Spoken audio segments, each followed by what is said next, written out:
आओ मित्रों, चलें एक और आज नई कहानी के साथ।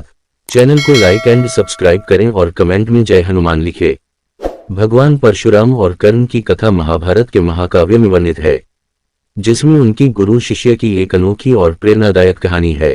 परशुराम, जिन्हें ब्राह्मण होने के बावजूद क्षत्रियों का विनाश करने वाला योद्धा माना गया, ने अपने शिष्य कर्ण को दिव्य धनुष और ज्ञान प्रदान किया, जो उस युग में अजेय और अनुपम था। कर्ण जन्म से ही अत्यंत तेजस्वी और वीर थे, किंतु वह एक सूतपुत्र के रूप में पले बढ़े, जिसके कारण समाज में उन्हें सम्मान नहीं मिला।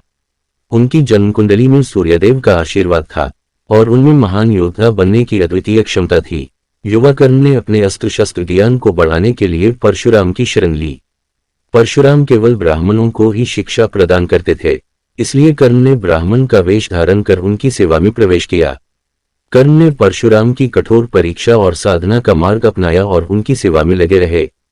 परशुराम ने अपने शिष्य को हर प्रकार के अस्त्र शस्त्र का ज्ञान प्रदान किया। वे जानते थे कि कर्ण एक असाधारण प्रतिभा वाला शिष्य है, जो अपनी लगन और परिश्रम से अद्वितीय योद्धा बन सकता है। अपने शिष्य की प्रबल क्षमता को देखते हुए परशुराम ने उसे दिव्य धनुष और अजेय अस्त्रों का ज्ञान प्रदान किया। कर्ण के पास अब ऐसा धनुष और शक्ति थी जिसे संसार में कोई पराजित नहीं कर सकता था। किंतु यह कहानी एक दुखद मोड़ लेती है। एक दिन परशुराम थकावट के कारण कर्ण की गोद में सो गए।